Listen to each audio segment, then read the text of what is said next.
on the Chicago side. Can you?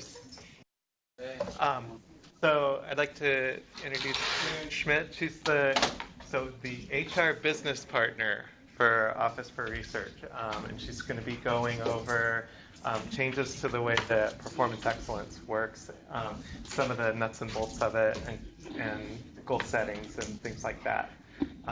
Before we get started, I had a couple of questions just to ask to see where we are, as far as all cores in terms of how we do performance excellence.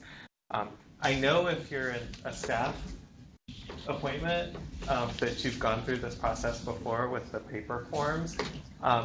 What I don't know is how research faculty are being treated or are acting. And so what I'd like to do is between Chicago and here, can you raise your hand if you have a research faculty appointment? Okay. Keep it up if you participated in a formal review of your performance last year. So that's nobody, right?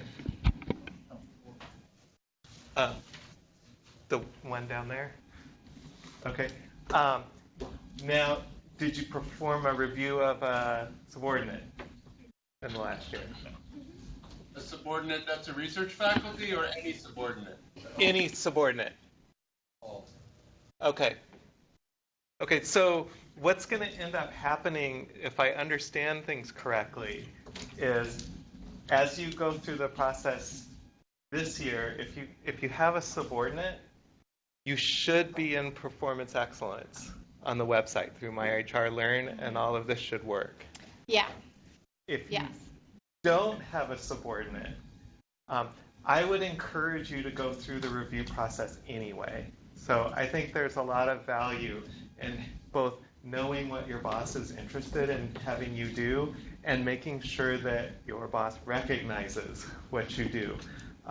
And so I would say try to get in the system either way and work through that process. And I think Karen will hopefully explain some of why this is value added.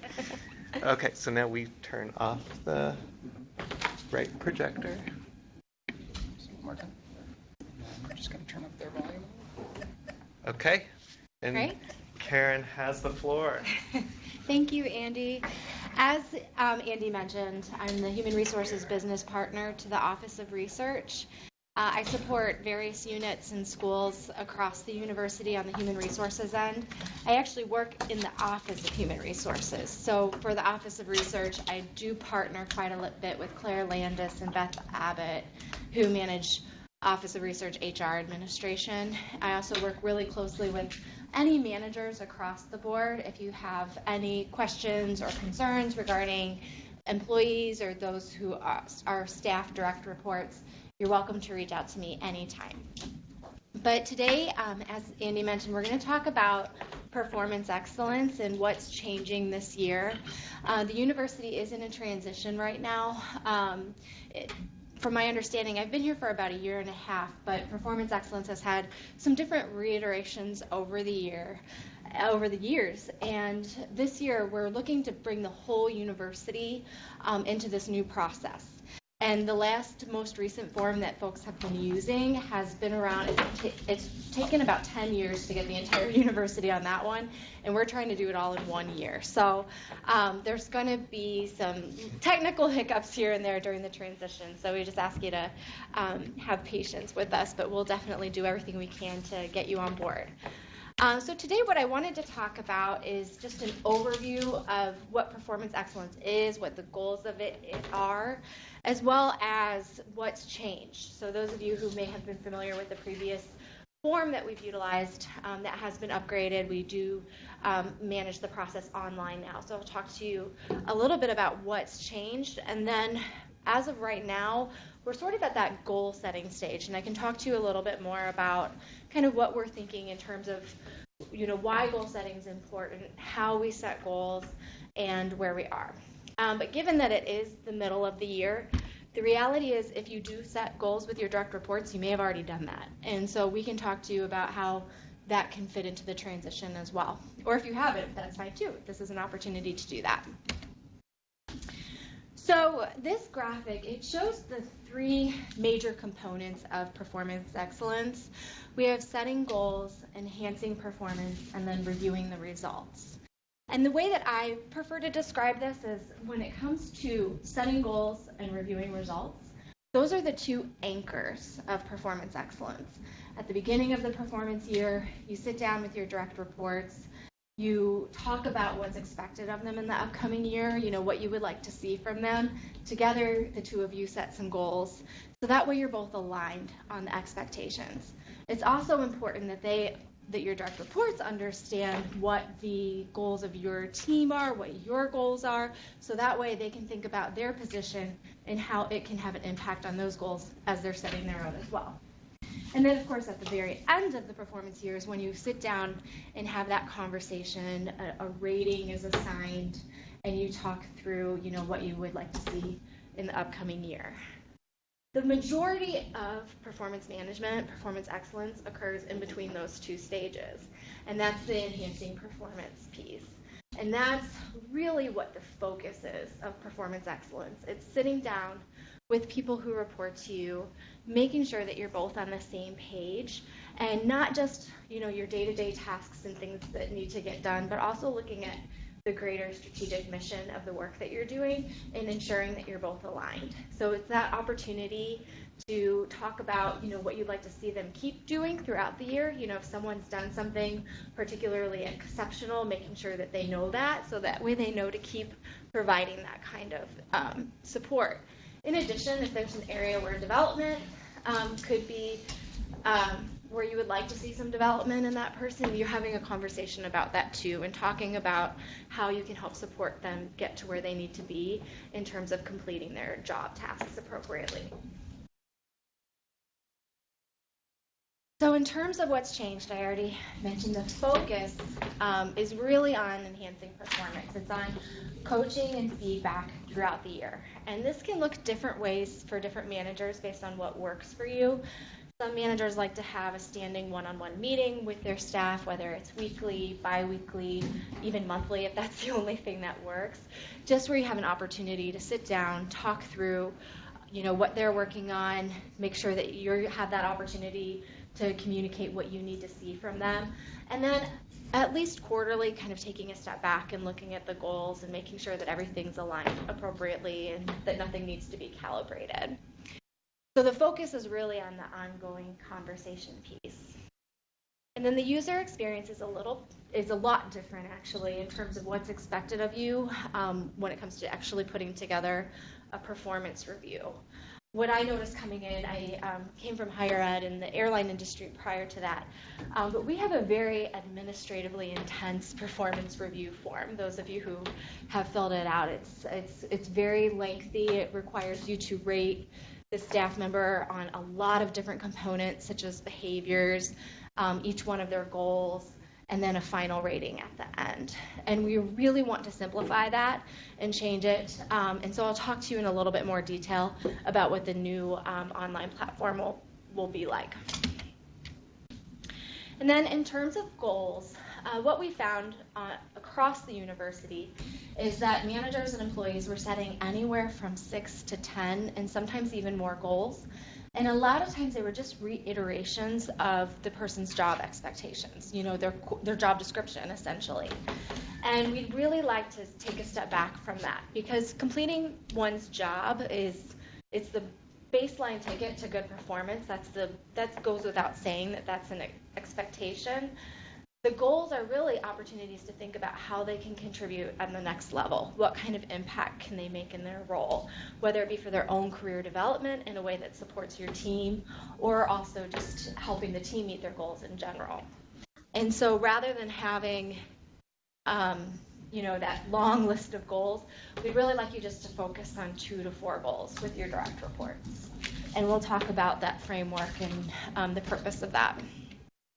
And then previously, Northwestern had you rating staff members on the 8 behaviors. Sometimes, I think it's 7, sometimes 8, depending on if they're in a leadership role.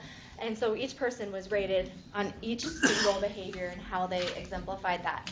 We're pulling away from that and focusing on the Northwestern values that are shared amongst faculty, staff, and students. And you're not rating them on how they exemplify the values in their work, but you are taking that into consideration when you're putting together that final rating at the end of the year. And then the ratings is probably the biggest change. Previously we had a 7-point scale.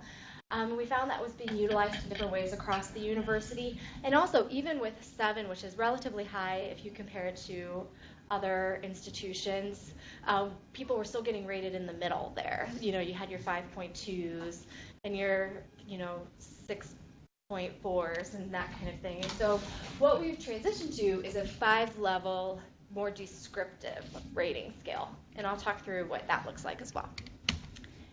So these are the values. We have excellence, discovery, collaboration, diversity, and integrity. And I think you were already sent via email, but I have some here also, a job aid that has the Northwestern values along with descriptives on what those behaviors could look like. So somebody who is actually, exemplifying discovery in the workplace would be developing their professional skills, being curious, being willing to learn, very open-minded, thinking critically along those lines. And so I've got this tool here that you're welcome to take with you when you go today that goes through each one of the values. And then in terms of ratings, so this is what the new rating scale looks like. And we'll start with the biggest circle, which is achieving. And the reason that this is displayed this way, with that being the largest circle, is achieving is where we see the majority of Northwestern employees falling, anywhere from 50 to 70%. And what we want to emphasize is that it's not a C. Achieving is a solid A. It's a really, really good performance rating. An employee who is achieving is dependable, they complete the core responsibilities of their job, they make progress towards their goals, and it's something to strive for. And so, we want to kind of take away from that number where if somebody says, well, if I was a 6 previously and I'm achieving now, does that mean that I have a lower rating? And what is really important is if an employee asks you that question is really to emphasize that it's not a bad rating. It's a really good rating. And then above that, we see about 20, maybe 30% employees falling into the excelling category. And that's someone who, of course, meets all of the criteria for achieving, but at the same time, they are contributing on a higher level. So, they're looking at processes, they're thinking critically, they're finding ways to contribute above and beyond what's, expected on a day-to-day basis. And so somebody like that would be awarded an excelling rating. And then very small on the top, which is possibly maybe 10% of our employees, fall into that role model category, and that's someone who is making a profound impact on the work. And it's we really need to have really good examples on how that person is even just changing the way the team works by bringing, creative thinking or coming up with a whole new way to approach a project or something along those lines. So that's how a role model would fit in. And then if you go the other way from achieving, we do have development needed, which is a smaller subset of our employee population. These are folks who aren't quite hitting the mark when it comes to their core job responsibilities. So there may be 1 or 2 areas that they really need to focus on and develop in order to move up to that achieving category. And then a very, very small amount of employees would fall into that corrective action category, and they already know that. If they're receiving corrective action on their review, they would already be under some kind of written warning or something along those lines. The review is not the time to really enact corrective action unless the timing is exactly right on. So you just want to keep in mind if I'm already under a written warning, it's not going to be surprising to me that I have corrective action on my review. I already know that there's something that I need to be working on. And really, that does go for all of the other ratings as well. And again, that's where the coaching and the feedback comes in. If I think I'm doing great and I'm meeting expectations, but find out I'm getting a development needed, I'm going to be blindsided by that. I might not understand that. And so really, you're reflecting on the entire year. And so if someone has that development needed, you can reflect on those conversations. We've talked about this specific thing several times. You've made some progress, but we're not quite there yet, and that's why we're looking at this rating. Does anyone have any questions at all? Okay. So in terms of goal setting, so as I mentioned, you may have already set goals with your staff. And if you've done that, you have a couple of options if you choose to utilize this platform. One, you can take the goals that you already have and just sit down, kind of reconvene with the staff member, make sure that you're both on the same page with what those goals are, and then have them go ahead and enter them into the system, and then you're done. The other option that you have is, say, for example, you've got the 6 to 10 goals out there, and you want to look at it through this lens. You could sit down together and truncate that and really focus on, what you'd like them to focus on over the next few months, and then kind of realign and recalibrate the goals that way. And so there are those options for you.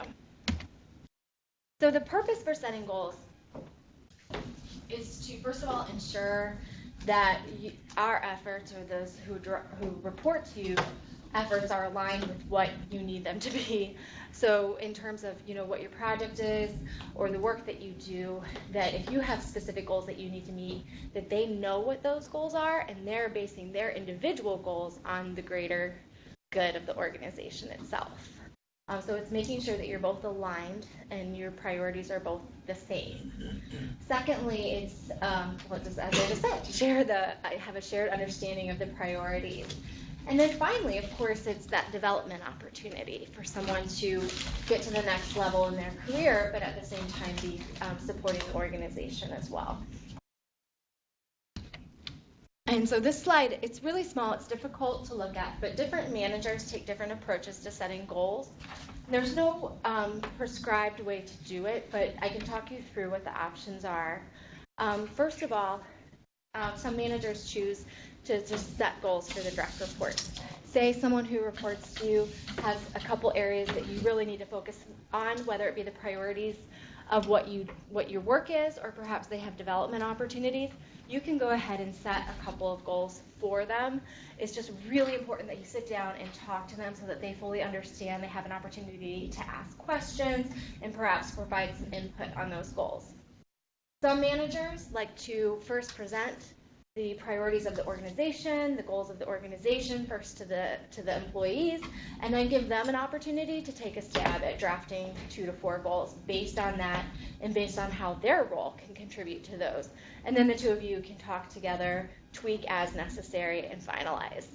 And then you could also choose to do a combination of both. It's just most important that the employee or the direct report fully understands the goals of the organization so they can set their goals accordingly, and that the two of you agree on the goals. You as the manager have the final say on what the goals are before they get entered. So in terms of practicals, we already talked about 2 to 4 performance goals, and we encourage stating them as outcomes, not just listing job activities. So what would we like to see happen? What would be the result of the goal itself? And it's going to have aspects, of course, of ongoing responsibilities and job responsibilities because it is based on what their role is. So the simple goal framework, it's actually not too far off from the SMART goal framework. So we have SIM. So we encourage goals to be very specific and objectively measurable. And this does not necessarily mean they need to be quantifiable. It could be, hitting a milestone by, a mid-year milestone, and then at the end of the year, something that we can look back and know that this was accomplished objectively. Secondly, they're important both to the organization and they align with the unit goals or with your course goals. And then finally, that they're meaningful, both to the team as well as to the individual. And so when you're looking at goals, you kind of want to make sure you just kind of tick each of those priorities. And when you're talking to staff, if you're going to have them set their own goals, the approach that we suggest is to have them first think about what their purpose is. Why are they here? Why does my job exist? And come up with just a 1 to 2 sentence purpose statement on this is why, for example, the HR business partner exists. It's to, support managers and HR administrators across the university in terms of all things employee relations, organizational development, performance excellence. And so it can be very broad, it can be very simple, but you just want to make sure that you both agree that that's what the purpose is. So once you've thought of the purpose, then you would leverage that to think about how my purpose can contribute to the goals of my core. So we just have a couple examples here. First of all, we have a research administrator who's identified their purpose as to support researchers and ensure successful research efforts by taking care of all pre- and post-award administrative needs. So again, it's just one sentence, very brief. And then also we have a program coordinator who identified their purpose to ensure a research or educational program runs smoothly to the benefit of both the students and the faculty. And so based on this purpose, each of these individuals set a goal with their manager. The research administrator set a goal to make it easier for researchers to maintain and improve relationships with donors or granting organizations by improving the system for tracking technical and financial progress post-award and delivering data to researchers for report write-ups, and success will be measured by reduced time between data and report completion. And so there's some context missing here, of course. We haven't sat in on the conversation between the employee and the manager. But we want to think about what problem we're looking to solve. Like what would be the reduced amount of time between the report, the gathering of the data, and the completion? Is it lengthy now? What kind of things can we do to overcome that and have a larger conversation around that? And then our program coordinator set a goal to enhance the visibility and reputation of the program by revising and improving the social media plan and activity, increasing traffic to the program website by 25%. So that's a big goal, to increase web traffic by 25%. And one thing I want to point out is, and we'll talk a little bit more about this, but this is flexible. So say, for example, this program coordinator only hits 15%, and we're 3/4 into the year. What's going to happen? Are they going to get development needed on their review? And that's why it's so important to be having that conversation, because perhaps maybe they've done all the research and all of the work and done everything they know how to do, but this is the best that we could move it forward. And that's not something that we would, hang them on in terms of, lowering their performance rating. We might look at that and say, let's calibrate it and do something a little bit more reasonable mid-year and change it to, maybe 17% or something along those lines, so that it is something that is achievable. Now, if you're meeting with them throughout the year talking about the web presence and social media, and they're just not doing anything, and you're constantly coaching them and they aren't bringing anything to the table, that's something that we're going to look at a little bit differently. Or they could knock it out of the park and, mid-year already have 50% increase. We might want to bump it up a little bit. So, again, goals are very flexible. And so what we do recommend is revisiting the goals, either on a biannual or quarterly basis, whatever, again, works for your team. You might find that in your one-on-ones or your daily interactions, you're really focused on the day-to-day tasks. So we encourage you to have at least a few meetings throughout the year where you're thinking about these goals, talking about them. Perhaps priorities changed, funding's changed. There could be things that are completely out of both of your control that would affect your priorities and the employee or the priorities of the people who report to you. And so that's okay. You could go mid-year to a goal and say, this doesn't make sense anymore because we've had to put so much focus on this, and scrap that and come up with a new one. Okay. So in terms of the system, what I would encourage you to do if you have direct reports and you're interested in going through this process is to go visit learn.northwestern.edu. You log in with your NetID and password. If for some reason you don't have access, contact Beth or Claire. We might have to look at it on a case-by-case basis to make sure that we've gone through all the right steps on the back end to make sure that you have the ability to log in. If you are able to log in, there's a tab for your team. It'll say My Team. Click on that and see if the right direct reports are there. And if it doesn't look right, maybe there's somebody missing, maybe there's somebody that reported to you before and they don't report to you anymore. Also reach out to Beth and Claire. There's a couple different steps that we have to do on the back end to make that all line up the right way. And we've just learned as we've been enabling this process that it's been a little bit manual. Okay? And so what you can do, once everything looks right, you've got your team there, is just kind of figure out how you want to handle the goals. If you just want to take the goals that you've already set, if you want to set a couple of goals, knowing that, you know, we're halfway through the performance year, we just want to make sure it's achievable and reasonable, that it's something that someone could achieve within the next few months, and set goals with them. And it's actually the staff member or the employee or person who reports to you who enters them into the system, and then they save them. So first you agree, they enter it, save it, and then when we get to the point where it's time to do performance reviews, you, the person who reports to you actually does a self-review first. And so they'll take a look at their goals and kind of write up a summary of how they feel the year has gone. And the system guides them kind of what to include in that. They're not giving themselves a rating. They're just looking at, okay, you know, I'm really proud of A, B, and C. Next year, I'd really like to work on D, E, and F. And it's you know, a couple paragraphs. They submit that to you. Once that's submitted, you have an opportunity to review that, look at the goals, and then you're going to write up their review, which only requires, you know, a paragraph or two. There's only one section that you're actually providing feedback in, and you're only providing one rating. So then you would use one of the descriptive ratings, and then you can submit it back to the employee. Now, one other way that the system can be used for both employee and manager is you can use it as a place to house information about that person's performance throughout the year. So if you want to, you know, make a note of something exceptional that they did, you don't want to forget that when you actually do the review.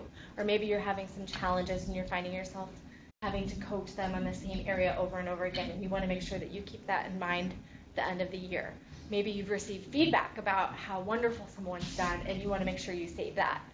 You can log into the system and go into that person's review and save notes throughout the year.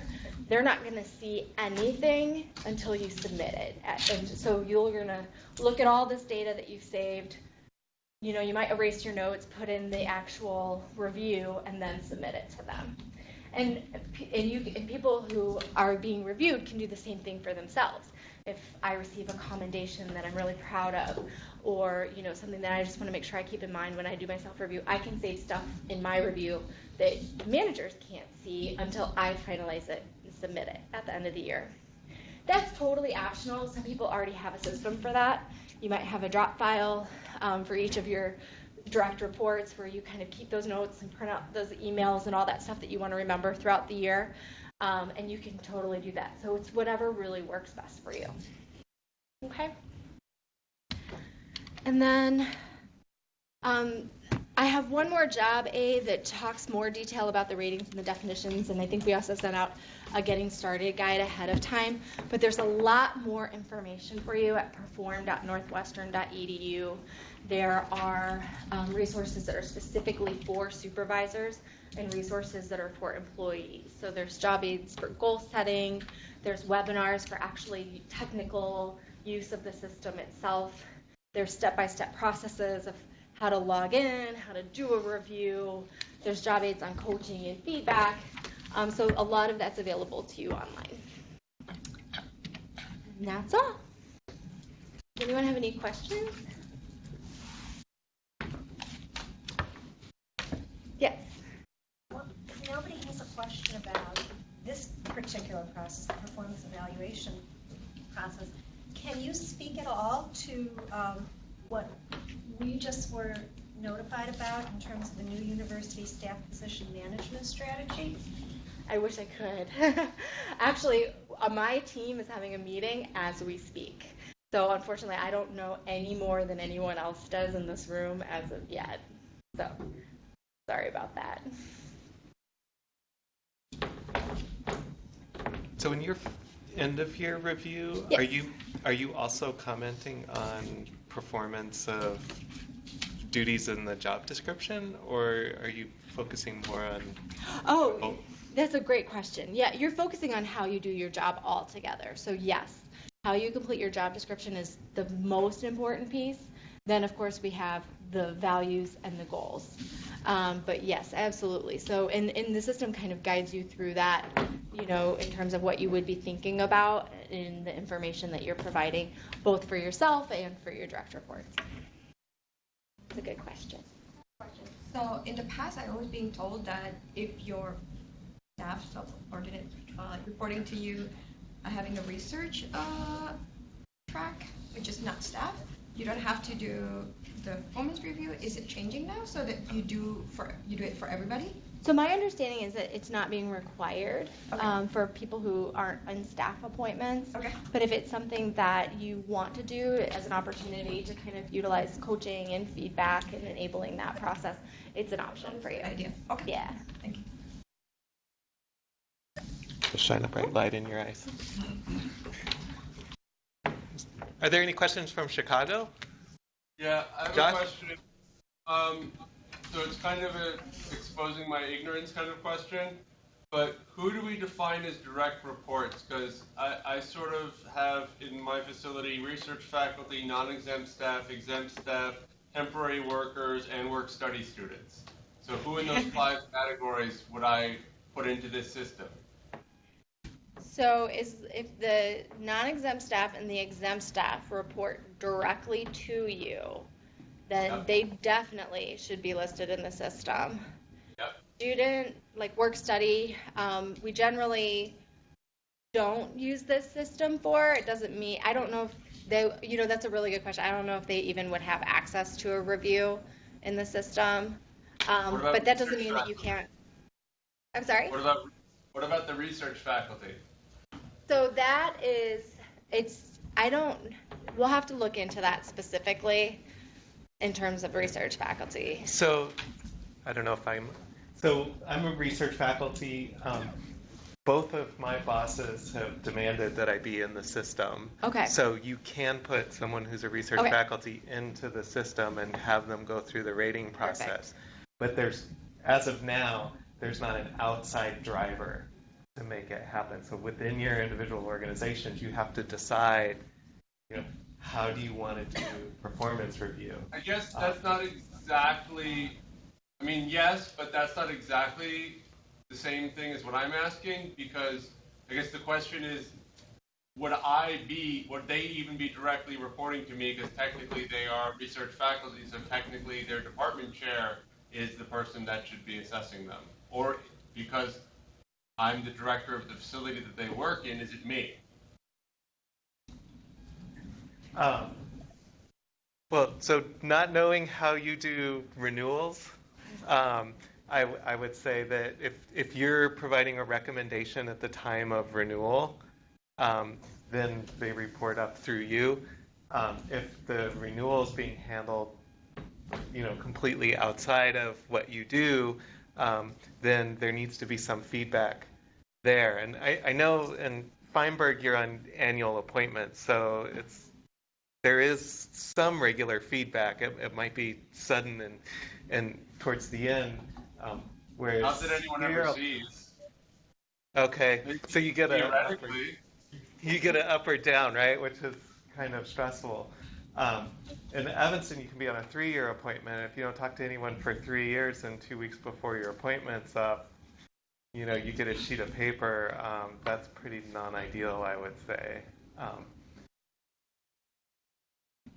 So this is part of why I would say it pays to be in the system. It's not just overhead.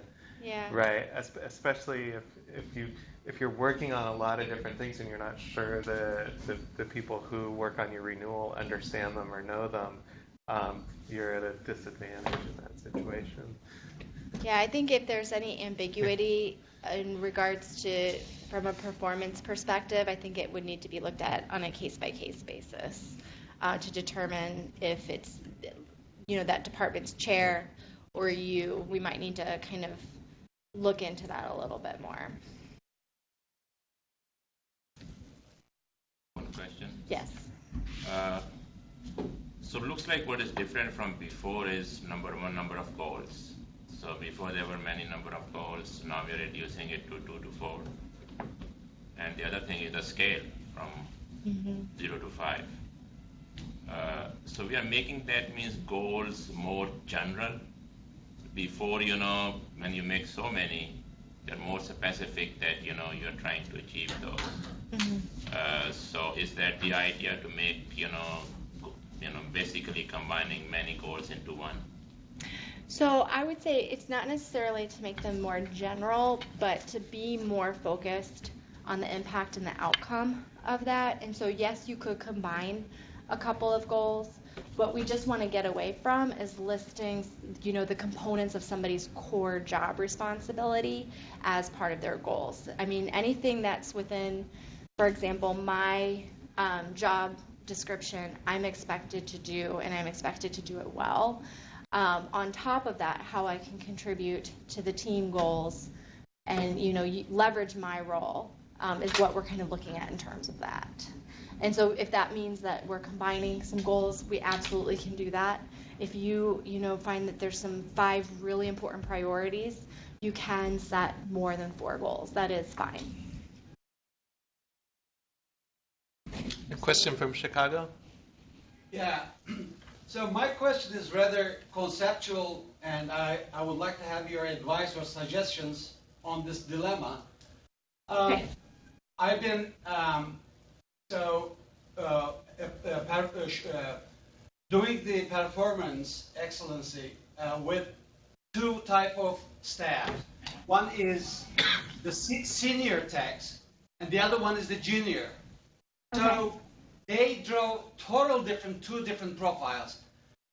The juniors they're accepting your plan, and they'll follow it. And at the end, they will reach to those goals in a very timely manner. Whereas your senior tech, and these are perfectionists, these are also great technicians and what have you, for them, and maybe it's human nature also, very difficult to accept a new technology or apply it. It will take longer time, and sometimes they will just do their main task rather than adapting a new system. So how would you approach, with this old school, very productive in that very particular, function, but you also, your plan also, suggests that we have to have goals and, personal, organizational, etc. So how should I approach what kind of, strategy that I have to apply to these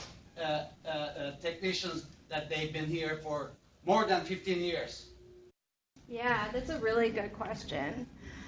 My advice would be to approach it from the sense of their career development and the impact that they maybe already are providing to the work that's done, and having them take the first run at setting those goals and take the ownership.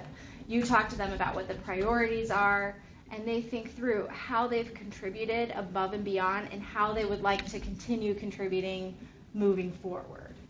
And give them that opportunity to kind of take the first step in the process in thinking about, this is what I've done in the past that I'm proud of.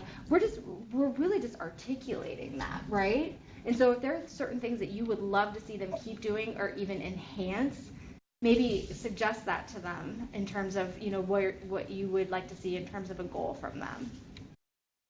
Can I ask one question? Are these both the same job grade? Just more experience? They're 2 different job grades?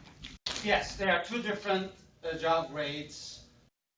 Expectations are different. The level of expectations are different. They are not the same level.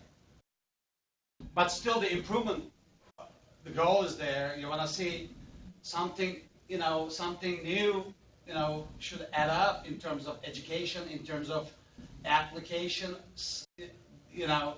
So So I mean that's it. That's what should I do? How should I um, how should I approach in terms of time frame, in terms of anything that will help to move on.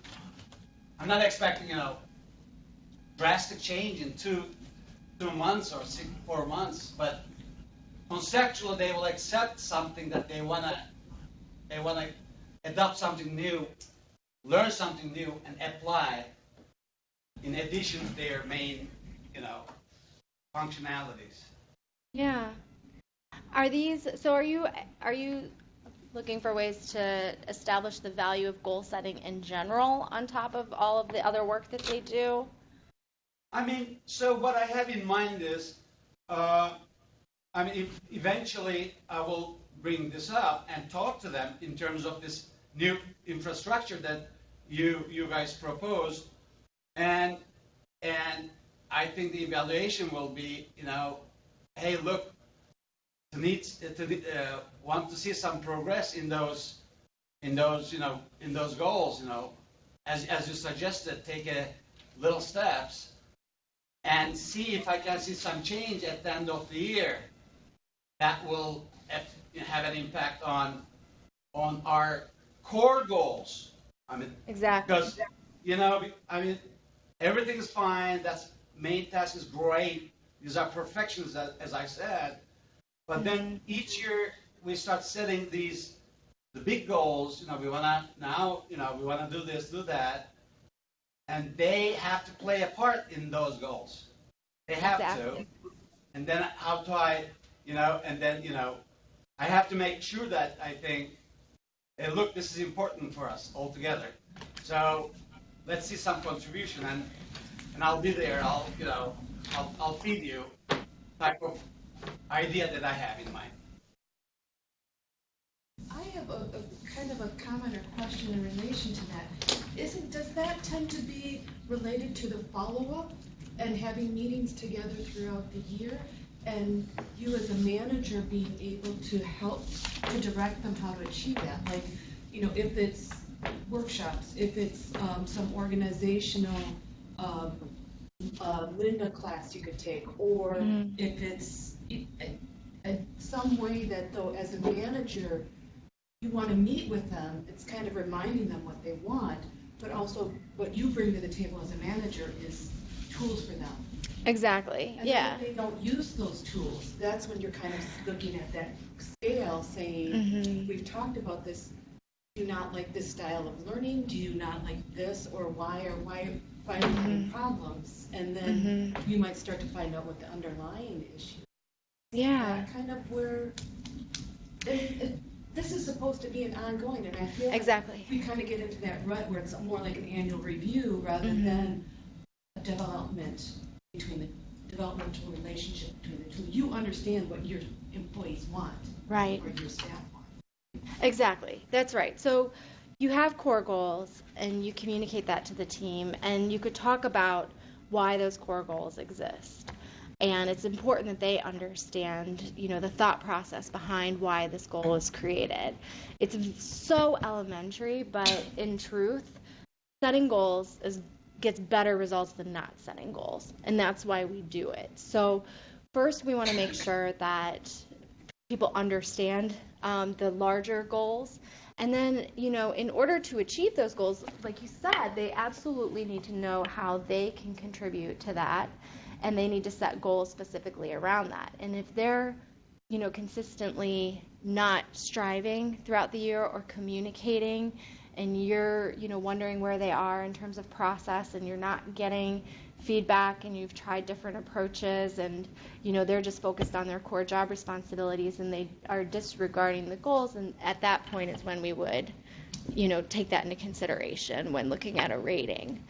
But if they are, striving, and I'm wondering if these employees that are senior who've been here for a long time, I mean, we could end up getting really specific about somebody's performance, but I'm trying to make this really broad.